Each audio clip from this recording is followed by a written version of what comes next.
Bienvenue mesdames, messieurs, heureux de vous savoir encore nombreux et bienvenue à la science de la sous-traitance. Nous sommes à l'école des directeurs de la sous-traitance et je reçois pour vous le coach Mani Marcel. Il est entrepreneur et expert en marketing. Il est président général, président-directeur général de EMA, qui signifie Expertise mondiale pour l'Afrique. Avec lui, nous allons parler de l'école de directeur de la sous-traitance. Il est avec moi sur ce plateau. Coach, bonjour et bienvenue. Bonjour, merci. Alors, sans plus tarder, c'est quoi cette école de directeur de sous-traitance?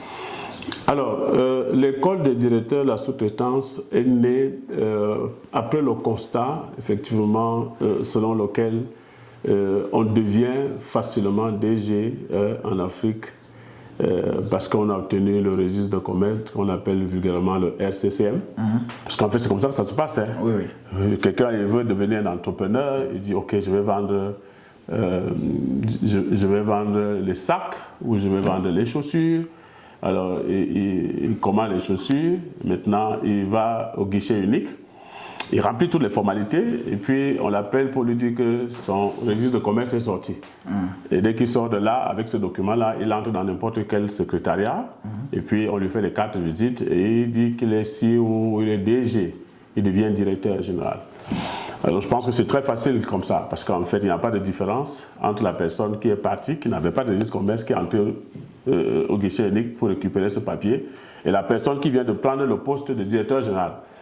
Alors nous on s'est dit, comme on ne peut pas refuser l'autorisation d'aller créer une entreprise, tout au moins on va aider effectivement ces gens-là, après la création, à devenir véritablement un directeur, n'est-ce pas, d'une PME et maintenant avoir la capacité d'aller gagner des marchés dans les multinationales, dans les ONG internationales.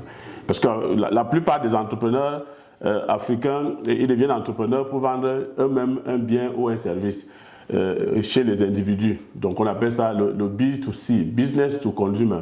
Il est temps que des gens soient au courant qu'il est possible et disponible, n'est-ce pas, de faire du B2B, business to business, c'est-à-dire que vous êtes une entreprise et votre client est une entreprise. Et dans ce cas, il faut mettre la barre plus haute en se disant que si je vends un service ou un produit ou un bien, il faut que ce soit des multinationales qui achètent. Pour deux raisons. Les multinationales ont beaucoup d'argent, donc elles payent. Deuxième raison, ils peuvent payer des montants importants. Voilà. Or, si vous vendez aux individus, ils vont payer des trucs de 10 $, 5 $, alors que les factures dans les multinationales, c'est vraiment intéressant. 50 000 $, 100 000 $, 200 000 $, dépendamment de quel type de sous-traitance vous avez. Coach, oui. Vous avez eu où cette initiative, ou si je ne veux pas appeler ça cette intelligence, parce que apparemment cette école des directeurs de sous-traitance n'existe pas en Afrique. Oui, c'est vrai, il n'existe pas une école qui forme les directeurs. On devient directeur sur le terrain, c'est-à-dire qu'on prend le titre et on se rend compte effectivement qu'il y a plein de choses qu'on ne sait pas. Si on est humble, on accepte d'aller apprendre ces choses et on devient directeur. Et du coup, on s'est vu, on a dit, on a une grosse opportunité qui est devant nous, une grosse opportunité, parce qu'en fait, il y a une grosse ignorance de savoir comment est-ce qu'on fait pour devenir sous-traitant à Vodacom, à Orange, à Airtel, à Nestlé, à autres. Il y a beaucoup de gens qui se posent cette question et qui n'ont pas de réponse. On a dit, ok, c'est l'occasion de former ces personnes pour leur dire effectivement comment ça se passe. Comment est-ce qu'on fait pour être enregistré comme fournisseur dans une multinationale? Parce que c'est la première étape. Vous avez créé un cabinet qui fait dans la sous-traitance, parce qu'il faut savoir la sous-traitance, c'est dans beaucoup de domaines. Vous pouvez seulement avoir des agents pour faire du nettoyage. À Vodacom, on vous paye pour ça à la fin du mois. Vous pouvez être menuisier, vous êtes enregistré là-bas, et chaque fois qu'il y a un souci de menuiserie, on vous appelle. Vous pouvez être dans la communication, c'est-à-dire que c'est vous qui aidez Vodacom ou telle entreprise à faire la communication. Il y a plein de sous-traitances. Je vous donne un exemple. En 2007, MTN Cameroun avait 214 sous-traitants. 214. Donc au moment où je vous parle, c'est vraiment plus de 300.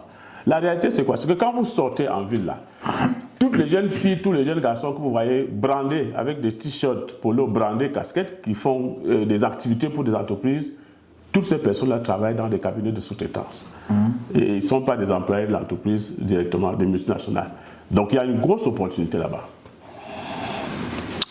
Maintenant, le guichet unique là, lorsque quelqu'un ne s'est pas fait enregistrer au guichet unique, il n'a pas le numéro RCCM. Ouais, ça c'est l'office. Ouais. Mais il se dit qu'il est DG. Comment il évolue celui-là?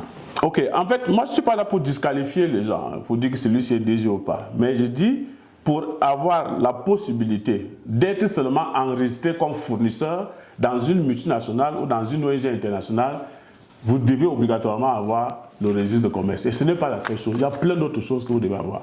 Voilà, pourquoi créer cette école? Pourquoi vous avez créé cette école, enfin? Ah ben, effectivement, parce qu'il y a un besoin. Vous savez, l'entrepreneur, c'est ça. Quand il y a un besoin quelque part, quand il y a un problème quelque part, il va apporter la solution. Donc, je suis là, nous sommes là pour apporter, n'est-ce pas, la solution à toutes les personnes qui se demandaient depuis comment on fait pour devenir sous-traitant dans telle entreprise. Et on est là pour leur donner du chemin. Et quel est le contenu de ce programme? Alors, vous savez que pour être une sous-traitance et gagner un marché, il y a des étapes. Et ce sont toutes ces étapes-là que nous allons enseigner. La première étape, c'est comment être enregistré. On doit donner tout ce qui est nécessaire, conditions. Le dossier, votre dossier administratif doit être composé de quoi. On va expliquer ça aux gens. Deuxièmement, quand tu es déjà enregistré, la deuxième question, c'est comment tu fais pour savoir que telle multinationale ou telle ONG internationale a un projet en cours. Donc, il y a ce qu'on appelle les TDR, des cahiers de charges. Comment est-ce que tu fais pour savoir qu'il y a un cahier de charges qui est disponible à Orange, à Nestlé, à Pepsi et autres. Maintenant, quand tu es au courant qu'il y a un cahier de charges qui est disponible, en ce moment, on les enseigne aussi ce qu'on appelle la rédaction d'une proposition technique et financière. Parce qu'il faut que tu montres que tu es capable de résoudre le problème que la multinationale rencontre. Je rappelle ici que toutes ces multinationales n'ont que de problèmes. Donc, quand vous entendez qu'une multinationale a 200 sous-traitants, les 200 sous-traitants-là viennent chacun résoudre un problème particulier que l'entreprise rencontre. Donc, on vous dit comment on rédige, on vous montre comment on rédige une proposition technique et financière. On vous montre effectivement comment aller faire une présentation. Parce que quand vous finissez de rédiger une proposition technique et financière, on vous appelle pour venir démontrer que vous êtes capable de résoudre le problème. Vous présentez votre méthodologie, vous présentez l'équipe qui vous accompagne, vous présentez le coût que vous voulez que la multinationale vous accorde et après, on vous donne le marché. Ensuite, on montre aux gens comment on exécute les marchés sur le terrain et on les amène aussi, n'est-ce pas, à gérer le stress qu'il y a derrière, à savoir, vous devez gérer le stress pour avoir le marché, le stress pour avoir l'argent parce que vous devez préfinancer la plupart des projets et puis vous avez enfin le stress pour que le client vous paye. Tout ça, c'est l'ensemble des enseignements que nous donnons. Et qui peut postuler à cette école? Très bonne question. Cette école est disponible beaucoup plus pour d'abord des entrepreneurs, ceux qui sont déjà des entrepreneurs. Ils peuvent effectivement apprendre comment gagner des marchés dans les multinationales, ça c'est important. Tout cadre du secteur public ou privé peut aussi postuler pour devenir directeur, pour créer sa propre entreprise et devenir sous-traitant dans une multinationale. Les journalistes, les ingénieurs, les professeurs d'université, toutes ces personnes sont qualifiées pour effectivement créer une entreprise et gagner le marché là-bas. Donc, toute tendance confondue. Oui, en fait, je pense que ce n'est pas normal pour qu'un être humain vienne sur Terre et qu'il rentre sans avoir vendu à une multinationale. Vous voyez, vous allez passer toute votre vie à vendre des choses qui coûtent 5 000 francs congolais, 10 000 francs congolais. 20 000 francs. Ben pour avoir $1 million, vous allez vendre à combien de personnes? Regardez l'énergie derrière. Alors qu'on vous dit que parfois, il y a des contrats de multinationales qui sont à 500 000 $, à 200 000 $, à 100 000 régulièrement. Donc c'est une opportunité pour des gens de venir apprendre ces choses. C'est aussi pendant 6 mois seulement. Pendant 6 mois seulement. Pendant 6 mois seulement. Après cette école, quelles sont les retombées? Obligatoirement, vous allez créer votre cabinet de sous-traitance parce que ce n'est pas des contenus que vous prenez pour aller garder à la maison. Il y a certains qui pensent qu'après l'école, c'est vous qui devez créer pour eux les cabinets, les coachs. Non, vous terminez la formation, on vous donne des informations, vous allez vous diriger au guichet unique de votre pays et puis vous créez votre cabinet de sous-traitance et on vous accompagne.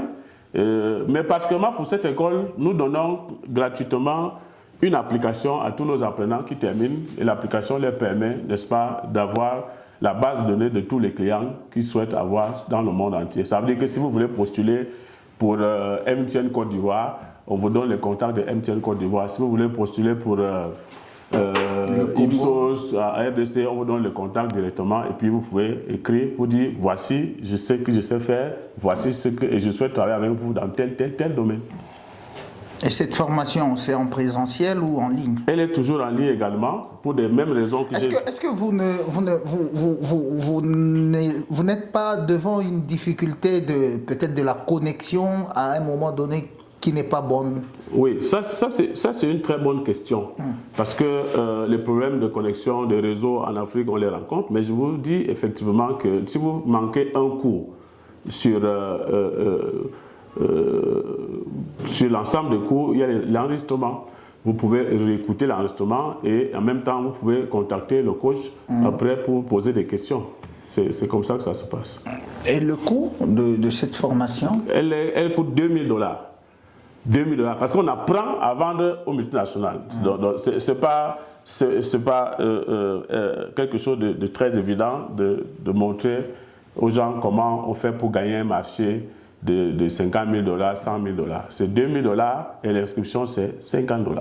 L'inscription c'est $50. C'est quand les débuts de cette formation? Le 5 juillet prochain. Là-bas c'est la première promotion. C'est la toute première promotion qui va commencer. C'est le 5. Il y a déjà des gens qui se sont déjà... 7 déjà enregistrés, avec, y compris 2 Congolais.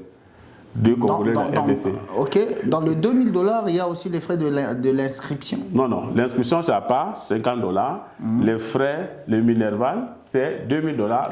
Et les Minerval, là, le $2000, comment on le paye cash ou par tranche? Dépendamment des candidats, il y a des candidats qui payent cash au début, d'autres qui peuvent payer par tranche, ça ne nous dérange pas.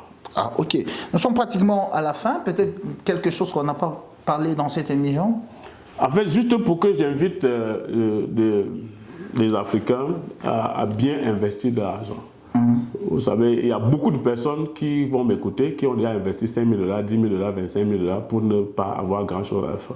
Okay. Eh bien, si vous pouvez dépenser seulement $2000 et après 6 mois, avoir des connaissances utiles. Parce qu'en fait, le secret de la vie, c'est d'avoir de bonnes informations pour comprendre comment le monde fonctionne. Et puis le reste, c'est s'y adapter. Voilà, c'est pratiquement ici la fin de ce magazine de l'école de directeurs et de sous-traitance. Merci à vous tous qui nous avez suivis. Au revoir et à la prochaine.